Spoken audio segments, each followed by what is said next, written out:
Part 1. Listening to service users. I was diagnosed with emotionally unstable personality disorder, psychotic episodes. I personally think it was just something I was born with. I remember being unwell or unhappy, different when I was little. I've always had this noise like music or TV on in another room. So if I'm talking, sometimes I lose concentration because I'm listening to what's going on, but that's not a noise that's not there. I think the NHS is wonderful, but they pass the buck a lot. I've been passed on so many people, so many services from the NHS, I couldn't tell. And so my week just be full of just appointments, seeing different people. There wasn't really any structure, and it was just sometimes false hope and more medication, sometimes really horrible medication. I have nothing nice to say about the DWP.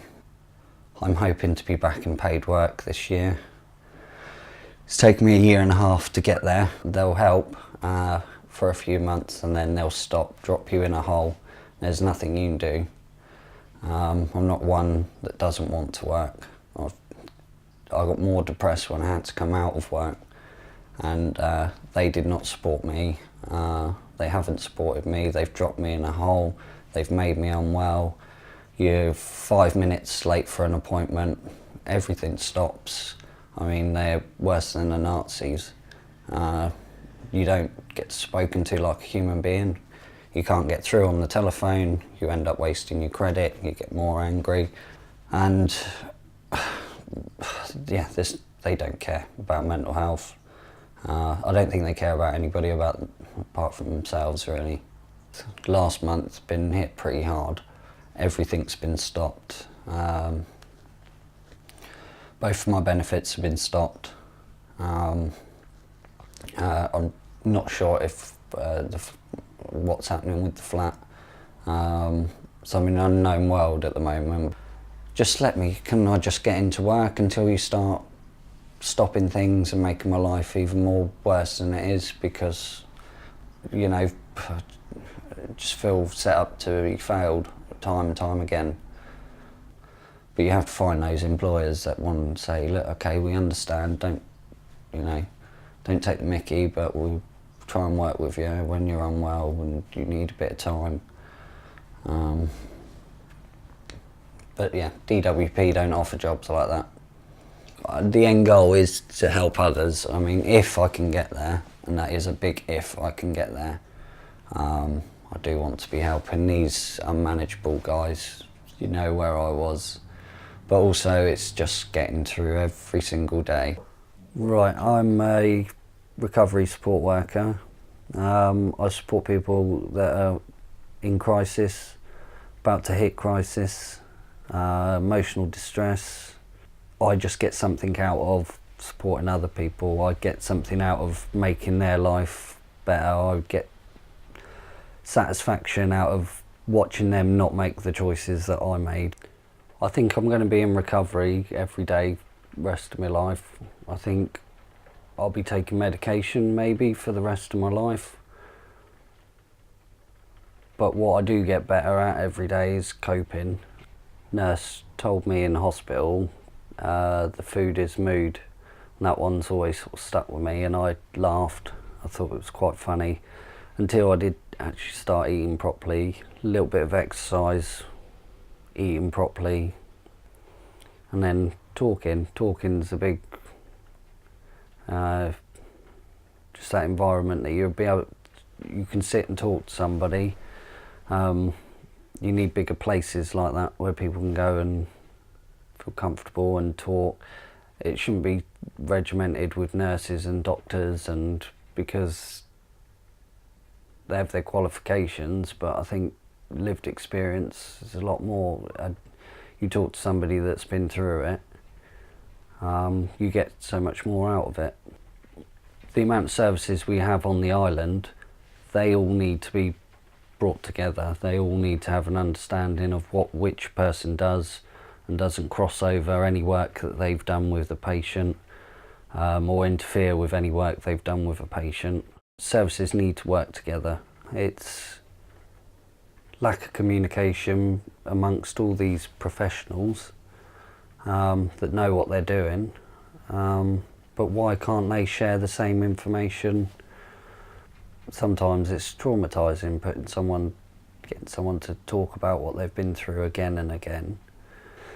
Obviously consent and that's got to be given out, but you should just have one computer that says, right, this is what's happened, so if you take over the case you can go, right, this, and just project that story of this person's life, and you can see up until the last time that you engage with them. Professionals are too quick to hand drugs out when it's not necessarily the right option. If your heart's not in it, go and get another job. See too many people in the profession that don't want to be there. Professionals that want to be there, learn more, train more, but don't forget those important words like the love and compassion, and stick with these people. Don't give up. Stay consistent with them, because changes will be made. I can see how frustrating it can be for a professional when they see somebody take a step back, but you've got to be there with the bad times as well as the good times. Life's so much effort on a depot where you can't think, let alone move. And Heath knew exactly, he knew my criminal background, he knew my drugs past, he knew that I was mentally unwell, and he still gave me that chance. So I started off 2 hours once a week in the garden, and then just starting to achieve more. I'd start feeling better in myself, and then I was going to other parts of the community centre and doing other bits within the Spire. So those 2 hours turned into 1 day a week, then it was 2 days a week. Then I made it my mission to do Monday to Friday, 9 till 3 I think it was. I just wanted to be able to go to an employer and say, I can do it full time. And a lot of people were in the same boat in that atmosphere. So you all bounce off each other if you need to talk, because I think that's one of the best medicines for people that are unwell, is talking. A lot of people just talk and listen. But if it wasn't for voluntary and that community sort of interaction, I wouldn't be back at work, I wouldn't be who I am today. But the biggest turning point was when SIM came into my life. SIM is Serenity Integrated Mentoring. My behaviour used to get me into lots of trouble. I could end up in a cell, I'd end up in hospital, and where everyone had sort of give up, and they did use the word unmanageable, that's when they decided to put a police officer in my care who has an understanding of mental health, and also she set those boundaries. And I was so angry when she first came, and it was part of my care. You'll be seeing me once a week. I didn't like her, I told her I didn't like her. My behaviour still carried on, I was still getting unwell, but I'd wake up in the morning, whether it was a cell or hospital, and my SIM officer would be there, and I'd get a bollocking. But then that day was done, we'd start again.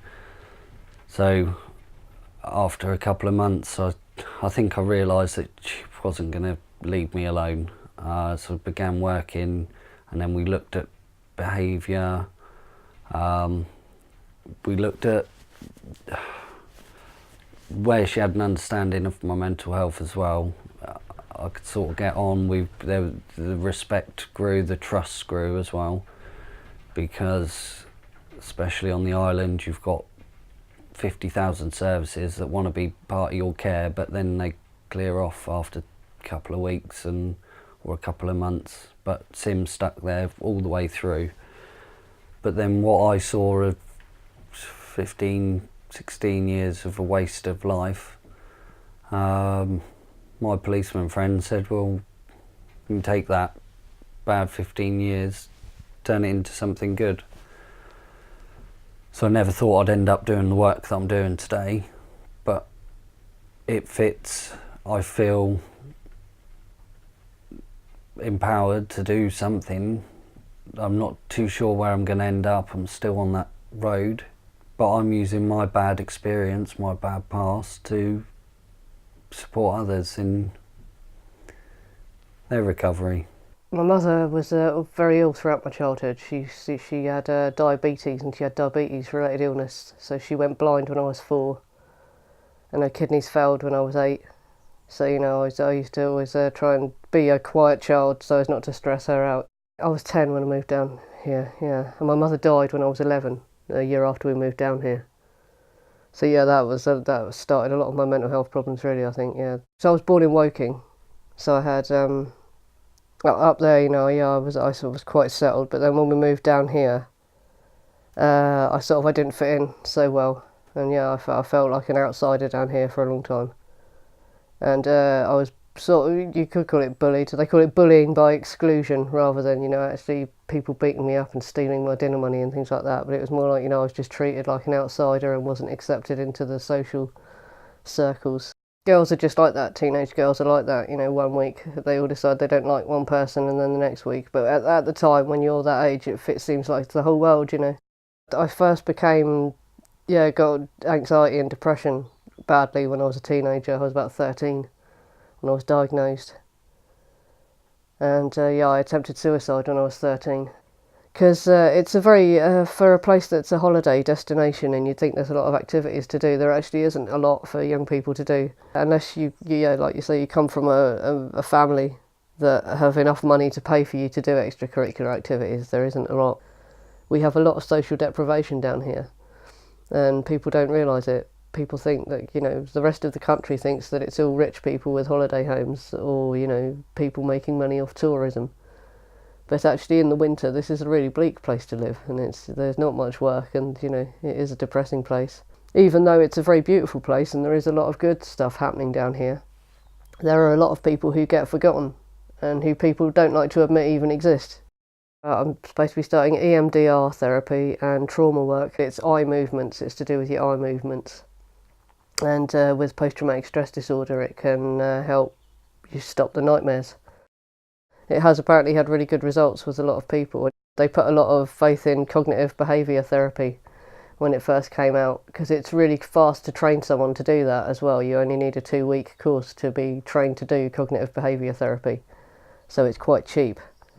But studies are now showing that it doesn't work for everyone anyway. Not everyone responds to it. And even people that do respond to it, within a couple of years, they've slipped back into their old way of thinking. So it's not a cure like they made out it was. They made out that you had cognitive behavioural therapy and you were better. I've always wanted to be a support worker of some sort. And but the thing with being a support worker is you have to be a certain age to be able to do it, because you're working with people like someone who's 26 or 27 doesn't want a support worker who's 18. It's just patronising, isn't it? So it's taken me until reaching this age to be old enough to do it. And I can actually understand better what people are going through, because I've experienced a lot of it myself. When the new way of assessing people for work came in about 7 years ago now, then things changed dramatically, because suddenly my illness wasn't enough to qualify me for sickness benefit anymore, even though it had been for 10 years and my condition hasn't changed.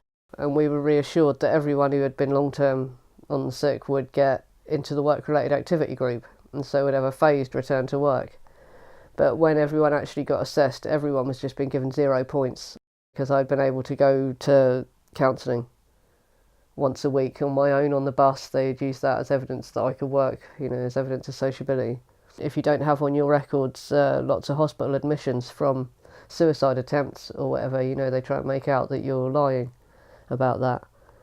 And for many years, right since this began, a lot of us have thought that this whole thing was designed to encourage people to commit suicide. They actually literally want us to die. They don't want us to get back to work at all. They just want people to die.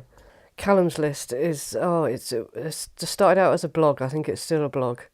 But when welfare reform first happened and the new work capability assessment was rolled out and people started to get declared fit to work, it became apparent really quickly that a lot of people were dying just after being declared fit to work, either through taking their own lives or just as a result of whatever illness they were applying for benefits for. And so Callum's List is a list of all the names that we know of people that have died, so people that have been reported in the media as having died just after being declared fit to work. But that's only the tip of the iceberg as well, because it's only people that have been reported in newspapers. So obviously only people that had family to make a fuss or whatever, do you know what I mean? So there are probably a lot of people that have died whose relatives didn't want the publicity or just were too grief-stricken, didn't want to make a big deal out of it, or people who simply didn't have family or friends to make a fuss when they died. Some aspects of sending people back to work I do agree with, because yes, people are better off working if you're in a job where you're happy. That's the key thing. If you're happy and if then it's not causing you more distress than necessary, then yes, it is more healthy to work. But at the moment there is not enough support to get back to work.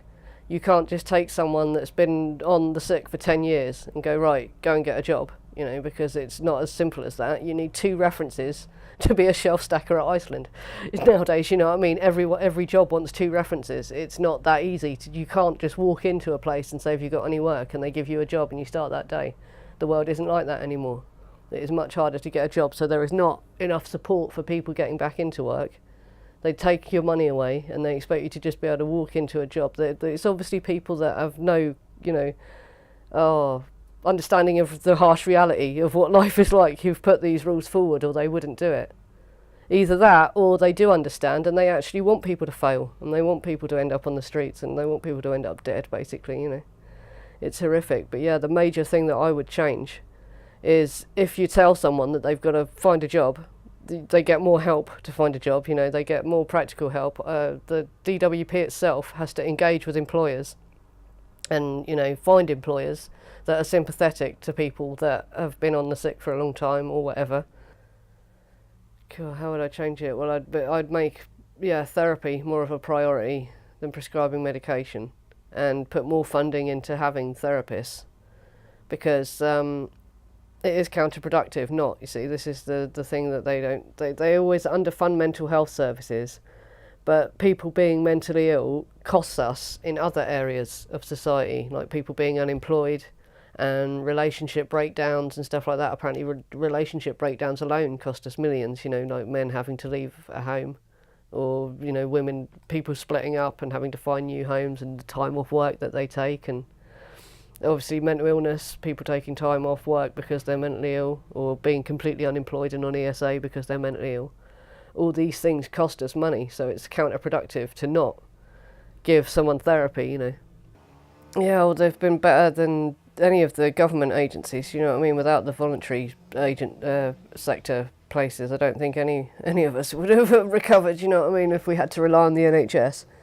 I was given domestic abuse counselling by a charity, and I was given I haven't had any therapy off the NHS at all yet, even though they're aware of what happened to me. I'm still on a waiting list, and obviously the NHS don't provide any kind of therapeutic voluntary work or out like that. It's only voluntary sector organisations that are doing that.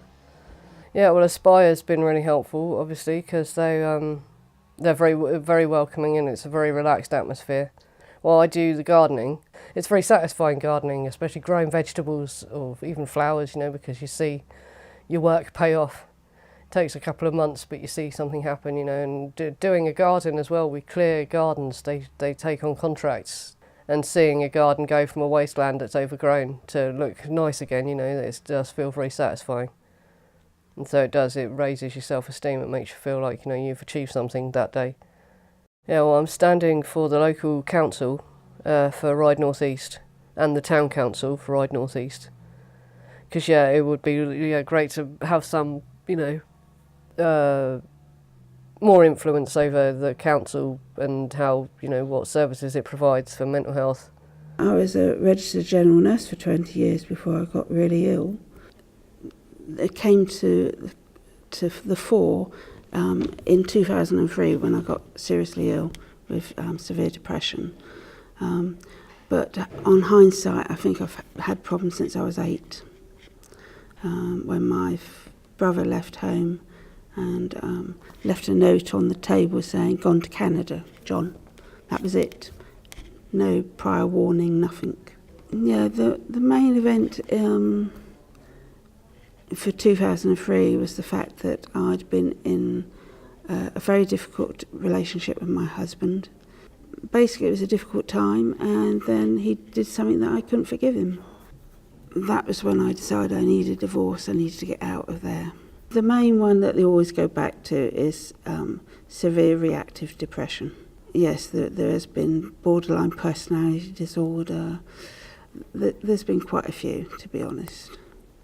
And every time you see a different consultant, you seem to get another one attached. So, well, I got admitted quite quickly when I first got ill in 2003. New Year's Day, in fact, I was admitted to 7 Acres, and I was there 7.5 weeks. I'm currently on antidepressants, mood stabilisers and antipsychotics. The antipsychotics is more for the fact that for the last 14 years I've had a lot of suicidal thoughts.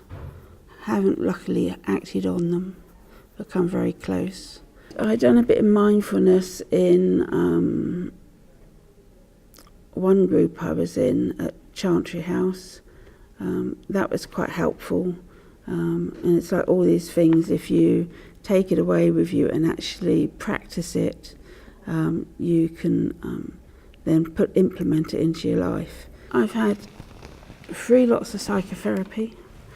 First 2 didn't really get off the ground, but I had psychotherapy last year, lasted a whole year, and it was very good.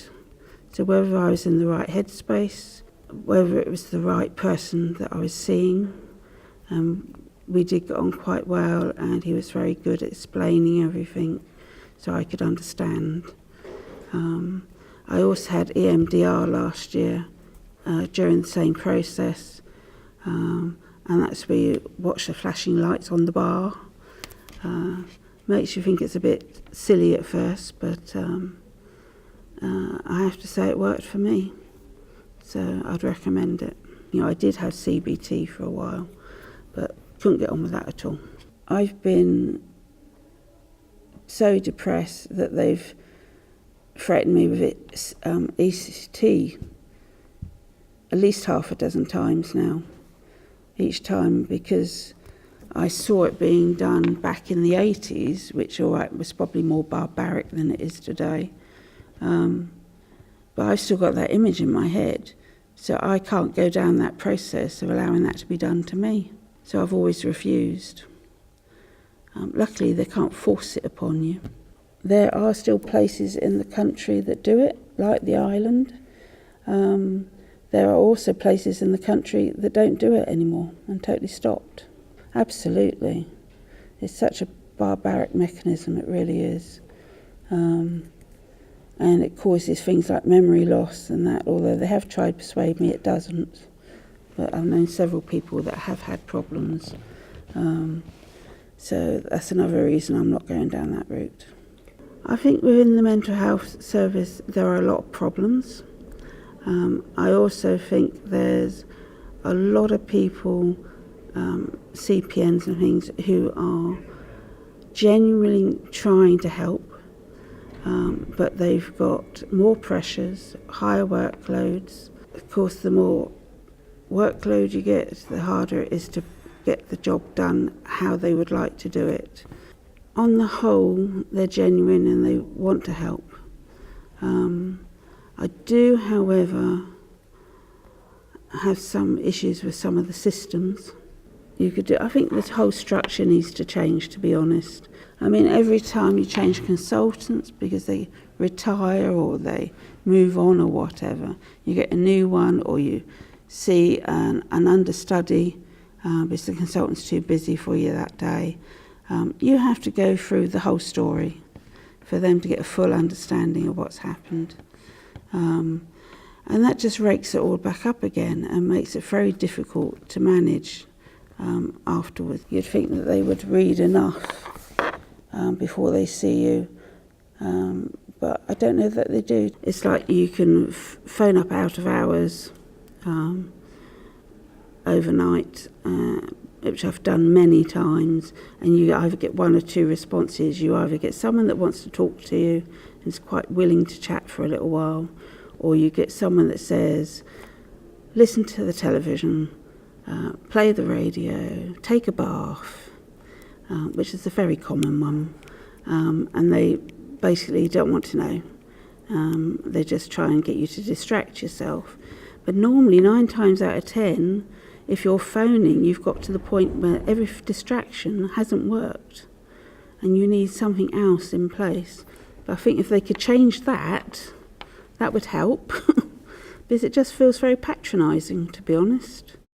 And that's not what you need when you're in crisis or feeling so low that you just want to end your life and everything else. There's a lot of people with mental health issues that are extremely intelligent. They don't want to be talked down to. They don't want to be patronised. Just treat them as everyday human beings, as if you would your mum, your brother, your sister. You know, they just want to be treated fairly. Yeah, I've been going to Key House particularly for 14 years, on and off, mainly as a peer, and then I started going back to Key House and volunteering, basically teaching art, sculpture, that sort of thing. And then I got involved with doing my award in education and training whilst I was there, which was very good for me. It meant I could teach adults over 19. So, and that's what I've been doing since. It's extremely therapeutic for me. It makes me actually do some artwork. And that helps me to relax and chill, and it just helps you switch yourself off a bit from the outside world, your worries, your anxieties, and just makes it easier to be able to cope. I know for me, I can't hold down a full-time permanent job.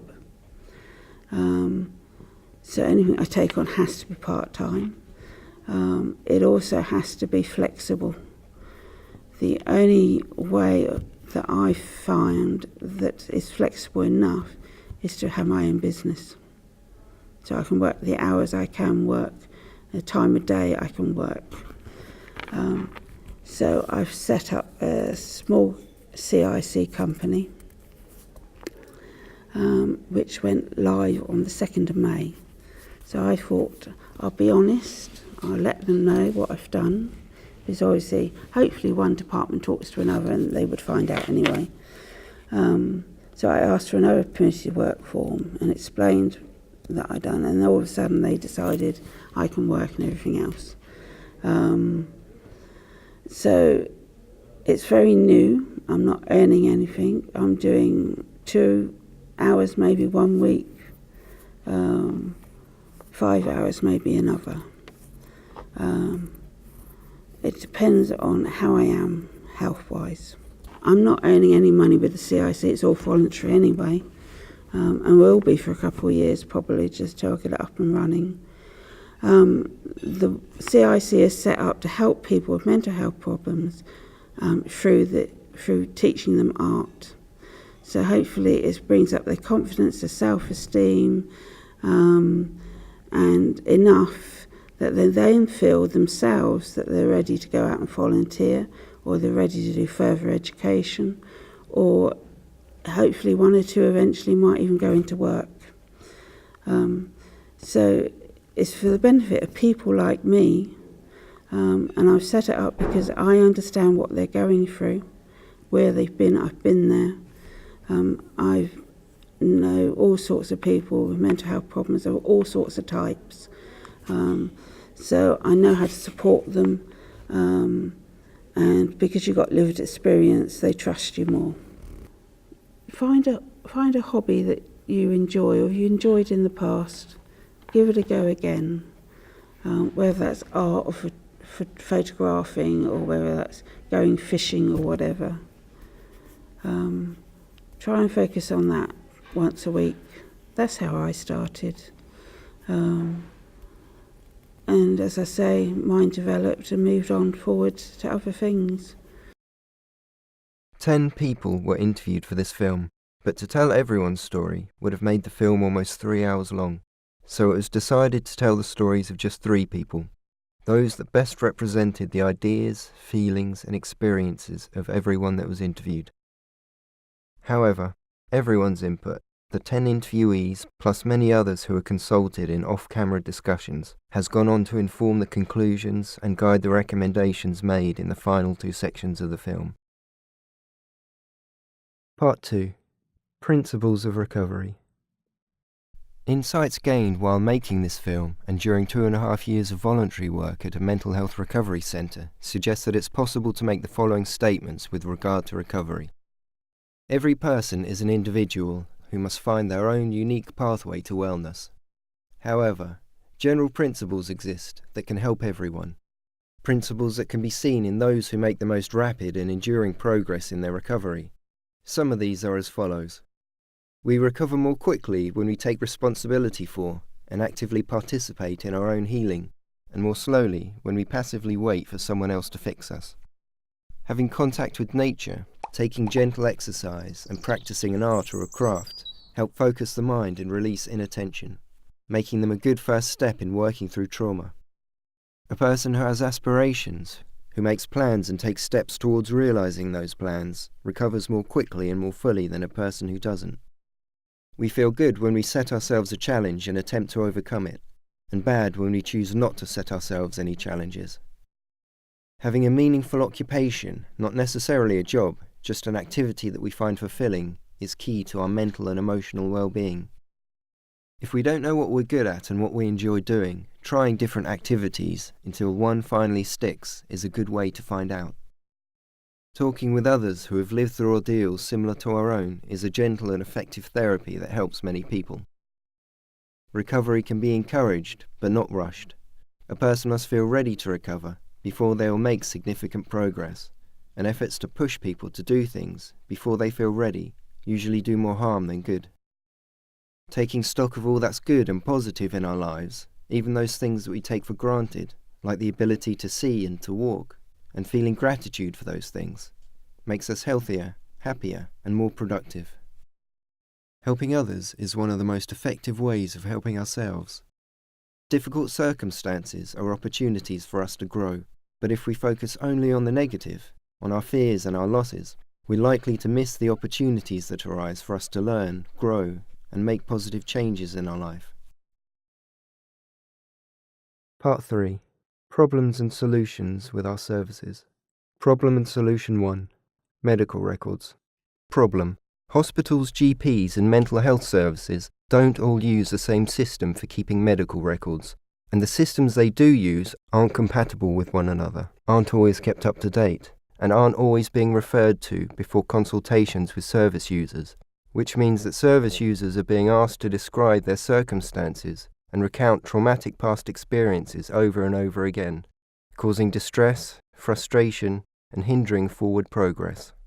One solution would be for the council, NHS, or an island-based organisation to take the initiative and organise a meeting of mental health service heads to discuss which one system they will all transition over to and make standard, or, if no one system is fit for purpose, decide if a new system needs designing and putting in place. Problem and Solution 2. Finding services. Problem. Some services are nearly impossible to find out about. They don't have a website, they don't put posters on notice boards, circulate leaflets or offer any outreach programs, so that countless people who qualify for their support aren't getting it. In this day and age, every service that's being funded to help people should have at least a simple one-page website that explains what they do, who they're there to help, when they're open, and how people can get in touch and access their services. It costs virtually nothing to build and maintain a simple site like that, Nor does it cost much to have posters and leaflets printed, or for staff to visit community centres and other services to talk about what they do. And in addition to services broadcasting their existence, a map that shows the locations and gives a summary of all of our services would be even more helpful. It would be simple and cheap to produce, and could be published online and also made into a poster and a leaflet that could be sent out annually to all the island's GPs and mental health services to inform them, and for them to pin up on notice boards and hand out to inform others. Imagine how much needless confusion, frustration and anxiety could be averted amongst people undergoing crisis if such steps were taken to make our services easier to find. If the council, the NHS or any island-based organisation were to invest in such a map, it's hard to imagine that it wouldn't be extremely well received. Problem and solution 3. Accessing services. Problem. Some services are difficult to access. They put a barrier up where they can only be accessed by a referral form which has to be completed by a support worker. Assuming everyone who needed a support worker had access to one, this system might be fair and reasonable.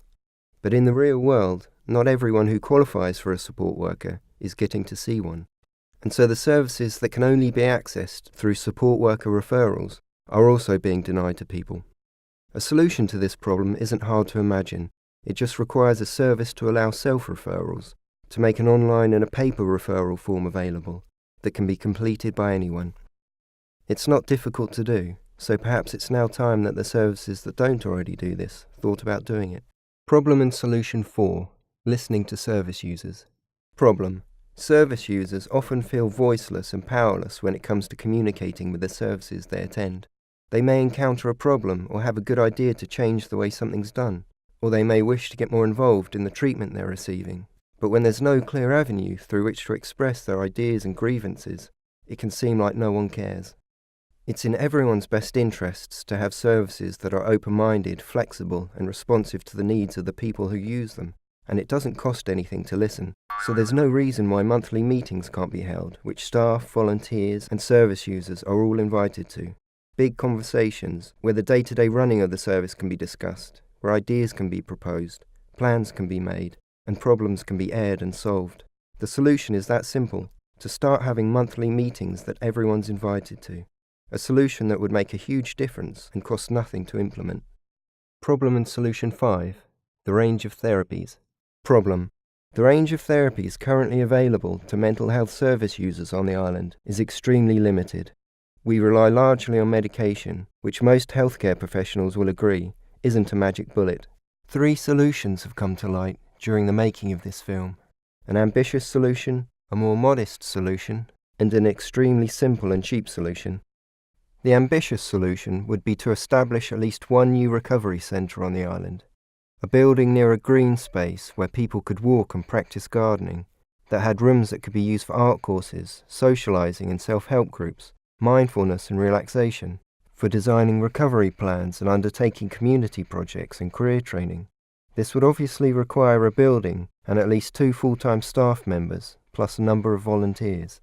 Staff and volunteers who should be sourced from amongst the service users themselves, with a team of trustees to ensure things run smoothly.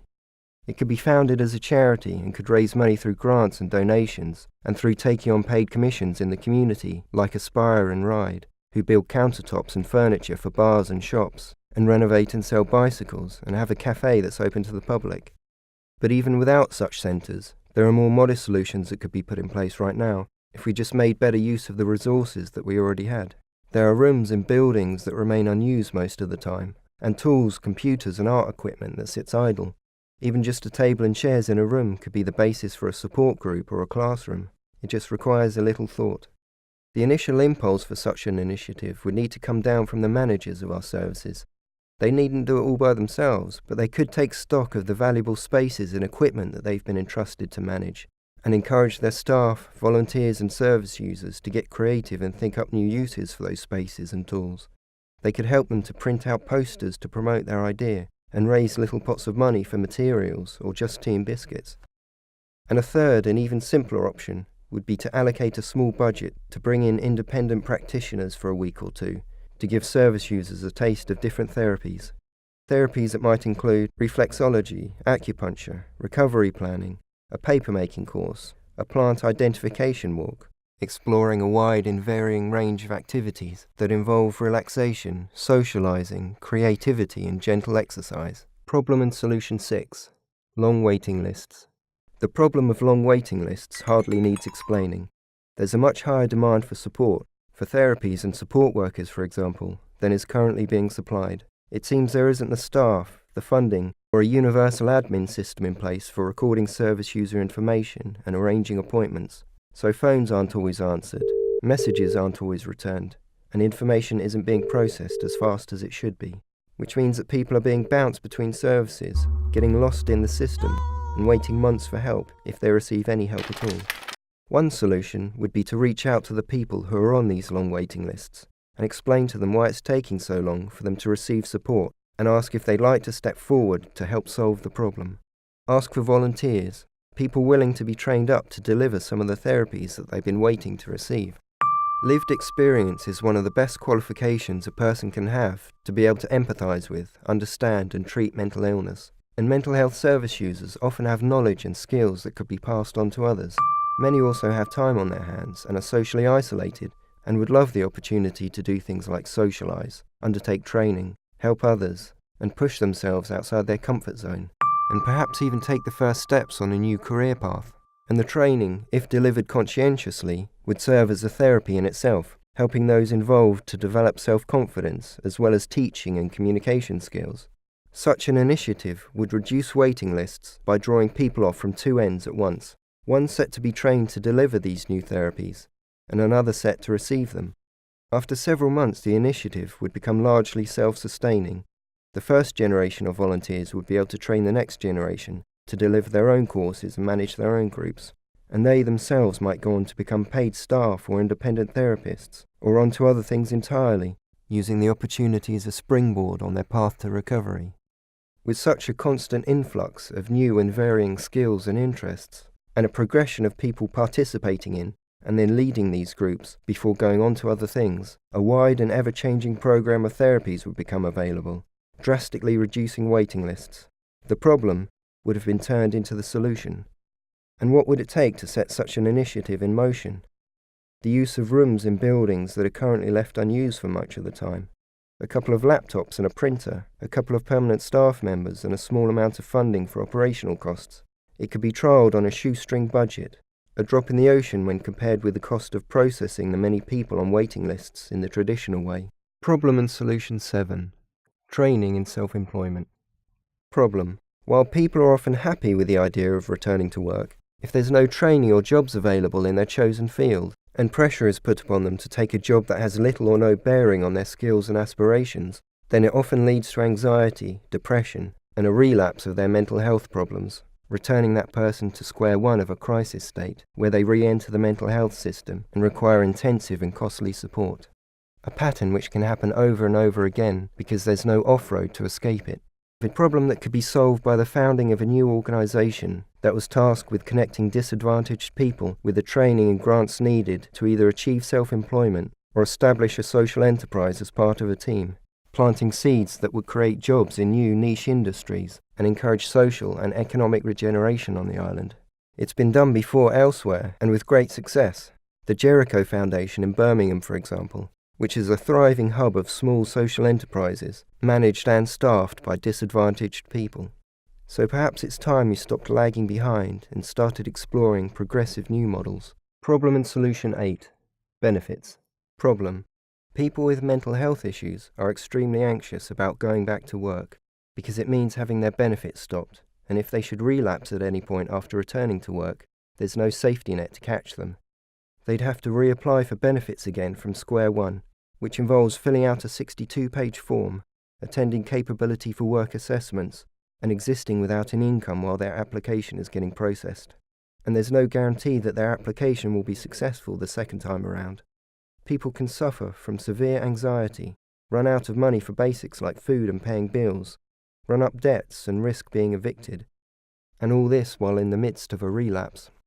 This would seem to be a problem for the DWP to solve, and they could solve it if they provided a benefit safety net whereby, for the first 12 months after returning to work, if a person with mental health issues should suffer a relapse, their benefits would immediately, and with no questions asked, be reinstated, But this could also be solved at the local level too.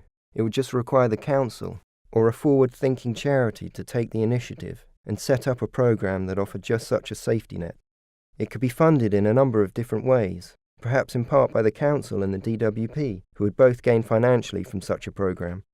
In fact, it seems reasonable to suppose that by funding such a program, the council and the DWP would actually save a great deal of money in the long run, by giving people who might otherwise have remained on benefits for years, or even for the rest of their lives, the confidence to try going back to work. Problem and solution 9. Environmental stress. Problem. We're exposing ourselves and others needlessly to high levels of stress because we're not thinking about our environment, namely the place where we work or visit every day. But with a little thought and a few simple alterations, we could transform the space around us, making it a much healthier and happier place to be. Slamming doors, shrill alarms, flickering neon lights, and a lack of oxygen due to poor ventilation are a few of the biggest offenders, causing symptoms like headaches, anxiety, irritability, and drowsiness. Staff must either grow a thick skin and become desensitized to these factors, or else suffer from them every day. And as for service users, who are often hypersensitive and anxious to begin with, they can be deeply disturbing. But there are simple solutions to these problems, which begin when we study our environment with fresh eyes and ears and think about how it makes us feel. If shrill alarm signals could be changed for softer tones that still got the job done, that would be a step in the right direction, helping to prevent both staff and service users from remaining perpetually on edge. If slamming doors could be dampened with a strip of adhesive foam or a hydraulic door closer, that would also help. Neon light bulbs, while being cheaper to run, produce a blue-tinged light that flickers due to the alternating current that they run on. Flickering lights are known to cause headaches, and they're so bright that they fool our body into thinking that it's always daytime, even at night when we're supposed to be relaxing and preparing to go to sleep. So if we can change a few lights at strategic locations where we spend a lot of time, for the old incandescent type, and if possible use a dimmer switch, that would be another step that makes our environment more healthy. And if we made a point to open windows to ensure a steady flow of air, that would help to prevent headaches and drowsiness. These are some of the worst offenders, but other factors matter too. Having bright open spaces with furniture placed in rows makes for an institution, an environment that can make people feel tense. But by adding colour, partitions, and a few beanbags, that space could be made far more welcoming and relaxing. Problem and solution 10. Caring for staff. Problem. We're not looking after mental health staff as well as we could be. For proof, we just need to look at the incidence of work-related injuries, absenteeism, the number of bank staff that need to be brought in, and the high rate of staff turnover. It's clearly a demanding and stressful job, and while we've been focusing on providing care and a safe and healthy environment for service users, we've not been quite so focused on caring for the caregivers, those who endure these difficult conditions and interact with people in crisis every day of their working lives. Yet a simple solution exists right in front of us. Why not provide therapies for staff as well as service users? Reflexology and acupressure, mindfulness and contact with nature, or just peer support groups? How much stress could be alleviated, and how many staff members retained if we made 40 minutes therapy part of their daily routine? It would require extra staff to cover the gaps in people's shifts, but the cost would be offset by the fact that fewer costly bank staff would need to be brought in. It would make the island a progressive innovator in staff care, and calmer and happier staff would help to create an environment more conducive to recovery, benefiting the service users too. Problem and solution 11. Box ticking. Problem. Some organisations are becoming increasingly obsessed with box ticking to secure funding at the expense of service user care. The focus of their work has shifted away from the people on the ground that they're being funded to support and onto administration. Activities like data entry, form filling, ensuring compliance, writing reports, training staff. Necessary activities, but when they don't leave staff time to care for their service users, something has clearly gone wrong. In terms of finding a solution, we might look to the managing bodies of these organisations, and also to the organisations who fund them, like the National Lottery. The root of the problem seems to be the way success is being measured. Everything seems to be based on numbers, namely, the number of people that are processed each year. When you're financially incentivized to get as many people through the books in the shortest possible time, You can perhaps see how organisations can lose their way. The less time they spend supporting each person, the more people they can process, and the more successful they appear to be, creating a clear conflict of interests. This criteria for measuring success oversimplifies and dehumanises the process of caregiving. It completely ignores the quality, depth, and long-term effectiveness of the support that's being provided, and it's oblivious of any secondary benefits that ripple out into the community. When the managers and trustees admit that they've lost or are beginning to lose their way, and raise their concerns publicly and take them to the National Lottery and to other funding bodies, then perhaps we can get some more nuanced criteria put in place for measuring success. Reports made by funding reviewers, for example, who take into account everything: the depth of support given, its long-term effects, the benefits that ripple out into the wider community. All this information may ultimately be synthesized into a number, a success rating, but this rating would bring human discretion and common sense back into the equation, and the process of funding would become less about box ticking and meeting targets on paper, and more about delivering the best possible care to the people on the ground. Problem and Solution 12. Turning words into actions. Problem: people saying all the right things, and then not following through with actions, so that no matter how many meetings, reviews and consultations we have, they often fail to translate into tangible results. It's obviously easier for us to say we'll do something than to actually do it. But if we're to lift the island from the bottom of so many tables for things like suicide, social deprivation and poor mental health care, then we're going to need to change the way we do things. We're going to need to form the habit of keeping our promises, following through on our commitments, and doing the work necessary to effect positive change. Not occasionally, but always. Not tomorrow, but right now. If we took that approach, we wouldn't just fix our broken services, we'd raise them up, making them centres of innovation that break new ground and lead the way in mental health care.